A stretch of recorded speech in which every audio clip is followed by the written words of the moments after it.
그때에 여호와께서 발람의 눈을 밝히시매 여호와의 사자가 손에 칼을 빼들고 길에 선 것을 그가 보고 머리를 숙이고 엎드리니 여호와의 사자가 그에게 이르되 너는 어찌하여 내 나귀를 이같이 3번 때렸느냐? 보라, 내 앞에서 내 길이 사악하므로 내가 너를 막으려고 나왔더니 나귀가 나를 보고 이같이 3번을 돌이켜 내 앞에서 피하였느니라. 나귀가 만일 돌이켜 나를 피하지 아니하였다면 내가 벌써 너를 죽이고 나귀는 살렸으리라. 발람이 여호와의 사자에게 말하되 내가 범죄하였나이다. 당신이 나를 막으려고 길에 서신 줄을 내가 알지 못하였나이다. 당신이 이를 기뻐하지 아니하시면 나는 돌아가겠나이다. 여호와의 사자가 발람에게 이르되 그 사람들과 함께 가라. 내가 내게 이르는 말만 말할지니라. 발람이 발락의 고관들과 함께 가니라. 발락은 발람이 온다 함을 듣고 모압 변경 끝 아르논가에 있는 성읍까지 가서 그를 영접하고 발락은 발람에게 이르되 내가 특별히 사람을 보내어 그대를 부르지 아니하였느냐? 그대가 어찌 내게 오지 아니하였느냐?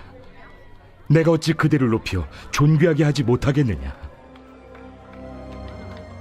발람이 발락에게 이르되 내가 오기는 하였으나 무엇을 말할 능력이 있으리까? 하나님이 내 입에 주시는 말씀 그것을 말할 뿐이니이다. 발람이 발락과 동행하여 기랴투솥에 이르러서는 발락이 소와 양을 잡아 발람과 그와 함께한 고관들을 대접하였더라. 할렐루야! 오늘도 행복한 아침 묵상으로 하루를 시작하시는 사랑하는 천안침례교회 모든 성도님들을 진심으로 환영하고 축복합니다. 우리 성도님들 중에서 라식이나 라섹 수술을 해보신 분이 계신가요? 저도 결혼 전에 라식 수술을 했는데요. 스스로 처음으로 아침에 눈을 떴을 때 정말 깜짝 놀랐습니다. 그 전에는 안경이 없으면 앞이 잘 보이지 않아서 늘 불편했었는데 수술 후에는 와, 세상이 이렇게 선명했었나? 그 전에는 내가 어떻게 살았지? 어떻게 세상을 봤지? 하며 감탄을 했었던 기억이 납니다. 그런데 사역을 하면서 컴퓨터를 많이 보고 또 특별히 영상 편집을 많이 하다 보니까 수술한 직후보다는 시력이 조금 떨어진 것 같더라고요. 큰돈 들여서 수술했는데 다시 시력이 나빠지면 어쩌나 걱정이 되기도 하고 또 속이 상하기도 했습니다.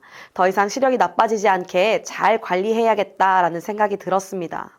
그런데 육의 시력만 그런 것이 아닙니다. 우리의 영적인 시력도 관리가 필요합니다. 오늘 본문은 하나님이 발람의 눈을 밝히셔서 여호와의 사자를 보게 하시는 장면입니다. 발람은 하나님의 사람이라 불리었고 또 하나님의 뜻을 안다고 하면서도 그의 마음은 발락이 제시한 보상과 명예에 더 끌려 있었습니다. 하나님이 가지 말라고 말씀하셨음에도 불구하고 발락이 더 많은 보상을 가지고 사신들을 다시 보내자 결국 그들을 따라갑니다. 그 길은 하나님이 보시기에 악한 길이었기에 하나님은 그 길을 막으시고자 사자들을 보내시는데요. 하지만 발람은 영적인 눈이 어두워 여호와의 사자를 보지 못했습니다. 오히려 자기 나귀가 멈춘 것만을 보고 화를 냅니다.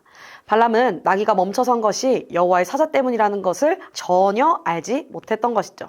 결국 하나님은 나귀의 입을 여셔서 발람에게 말하게 하시고 동시에 발람의 눈을 밝히십니다. 오늘 본문 31절입니다. 그때 여호와께서 발람의 눈을 밝히심에 여호와의 사자가 손에 칼을 빼들고 길에 선 것을 그가 보고 머리를 숙이고 엎드리니. 아멘.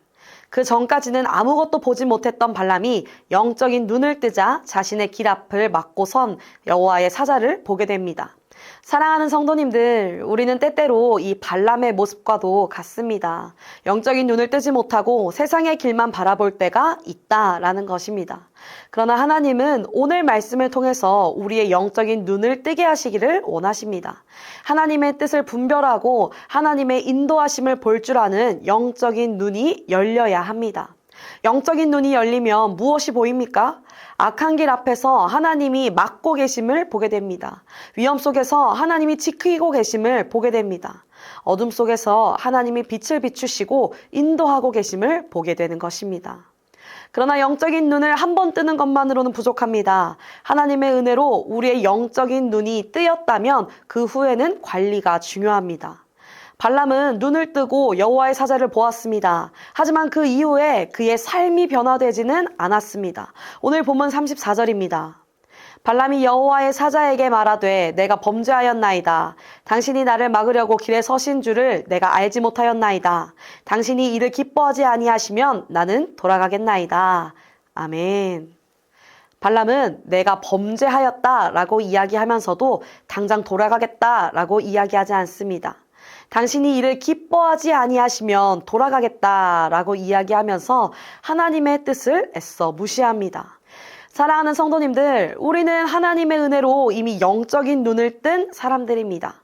하나님께서는 우리의 어둡던 눈을 밝혀주셨습니다. 예수 그리스도를 보고 믿고 구원의 길로 걷게 하셨습니다.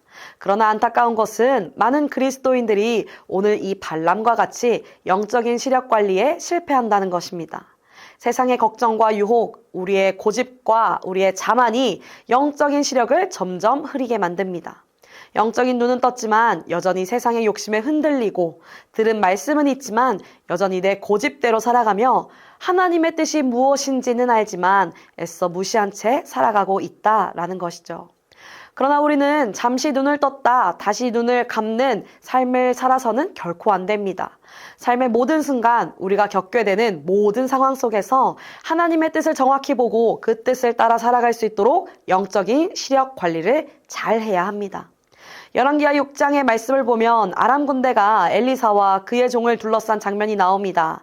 엘리사의 종은 눈앞의 현실만 보고 두려워합니다. 그러자 엘리사가 그에게 이렇게 이야기합니다. 대답하되 두려워하지 말라. 우리와 함께한 자가 그들과 함께한 자보다 많으니라 하고 기도하여 이르되 여호와여 원하건대 그의 눈을 열어서 보게 하옵소서 하니 여호와께서 그 청년의 눈을 여심해 그가 보니 불말과 불병거가 산에 가득하여 엘리사를 둘렀더라. 아멘. 엘리사가 기도하자 그 순간 종의 눈이 열려 불말과 불병거가 산에 가득함을 보게 됩니다. 그 후 성경 그 어디에도 엘리사의 종이 두려워했다고 기록하지 않습니다. 그는 하나님의 은혜로 영적인 눈을 떴을 뿐만 아니라 그 이후에 하나님이 함께 하심을 확신하며 엘리사와 함께 담대하게 행동한 것입니다. 저는 저와 우리 성도님들이 발람처럼 순간 눈을 떴다가 다시 어두워지는 사람이 아니라 엘리사의 종처럼 하나님의 손길을 분명히 보고 담대하게 걸어나가는 믿음의 사람이 되시기를 축복합니다. 특별히 영적인 시력 관리를 위하여 이 질문들을 스스로에게 던져보시기를 바랍니다. 하나님이 막으시는 길을 무시하고 걷고 있지는 않은가?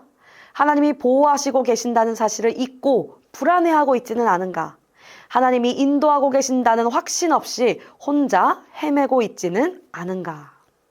그리고 이렇게 기도하십시오. 주님, 제 영적인 눈을 열어주십시오.